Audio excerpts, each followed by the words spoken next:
बिस्मिल्लाहिर्रहमानिर्रहीम। अस्सलाम वालेकुम नाज़रीन, मैं हूं अमाद मजीद। आप देखें मेरा यूट्यूब चैनल। आप सबको मैं अपने यूट्यूब चैनल के ऊपर खुशामदीद कहता हूं।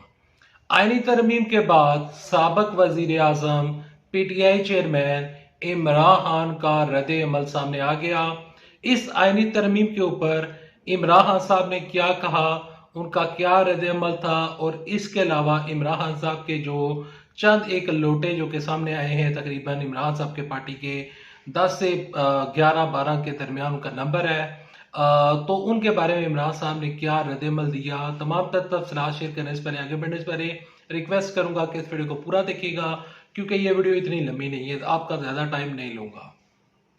इमरान खान साहब को जब पता चला कि आईनी तरमीम मंजूर हो चुकी है, तो उनका पहला रद्दमल कुछ यूं था कि उन्हीं के अपने बंदे और साबिक सेनेटर जो कि उन्हीं के पार्टी के थे, जिनका नाम था फैसल वाडा साहब।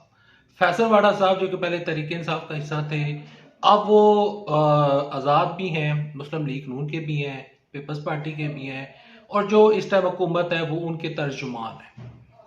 फैसल वाडा साहब ने कल वो एयर वाई न्यूज़ के ऊपर आए हुए थे, और फैसल वाडा साहब ने वहां पर बैठ कर इंकशाफ किया और उन्होंने बताया कि इमरान खान साहब को पता चल चुका है, यानी कि इमरान साहब को फैसल वाडा के जराए ने यह खबर दी है और इमरान साहब को कंफर्म किया गया है, इमरान साहब को बताया गया है।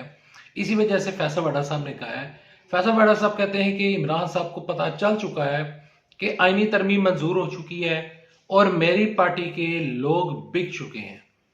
उन्होंने कहा कि तहरीक इंसाफ वाले इनका कोई वजूद नहीं है, ये आए दिन बिकते हैं, ये इस दफा भी बिके हैं। इमरान खान साहब को अब शदीद बड़ा सदमा लगा है। फैसल वाडा साहब का मजीद ये कहना था कि इन लोटों की वजह से और अपनी ही पार्टी के लोगों के बिकने की वजह से अब इमरान खान साहब को मुज़ाकरात के रास्ता जो है वो खोलना पड़ेगा। इमरान खान साहब को बातचीत का दरवाजा खोलना पड़ेगा। इमरान खान साहब जो पहले इमरान खान साहब जो पहले बात नहीं मान रहे थे, अब वो इमरान साहब को अल्टीमेटली मानना पड़ेगी, क्योंकि इमरान खान के पास कोई दूसरा ऑप्शन मौजूद नहीं है।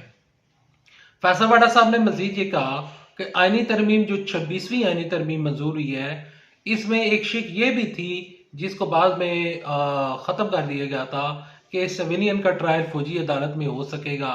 तो उन्होंने कहा कि फिल वक्त तक तो ये तरमीम नहीं लाई गई, ये तमाम तर चीजें 26वीं तरमीम में इंक्लूड नहीं की गई। फैसल वाडा साहब ने कहा कि अगली जो आईनी तरमीम आएगी उसमें 27-28वीं तरमीम जो होगी उसमें फौजी अदालतों का जिक्र भी हो सकता है और 9 मई के केसेस भी चल सकते हैं, मामलात मजीद खराब हो सकते हैं। तो इसी वजह से इमरान साहब को बता दिया गया है कि अब बातचीत का रास्ता खोलें और अपनी तमाम तर बातों के ऊपर माफ़ी मांगे, फैसल वाडा साहब ने कहा है, और जो है वो तमाम तर चीज़ें हल हो जाएंगी। अब इमरान साहब का शदीद रद्दमल सामने आया है, वो अपने लोटू से, यानी कि अपनी पार्टी के लोटू से वो शदीद नाराज नजर आए हैं। फैसल वाडा का ऐसा कहना है। फैसल वाडा साहब ने जो खबर दी वो मैंने आपके साथ शेयर की। उम्मीद करता हूँ वीडियो आपको पसंद आई होगी। अब ये फैसल वाडा की खबर है और फैसल वाडा साहब वो हुकूमत में है और हुकूमत ने ये खबर दे दी है कि इमरान साहब का ये रद्दमल था। और इमरान खान साहब क्या सोचते हैं, क्या सोचते हैं, क्या वो वाकई मुज़ाकरात का रास्ता खोलेंगे?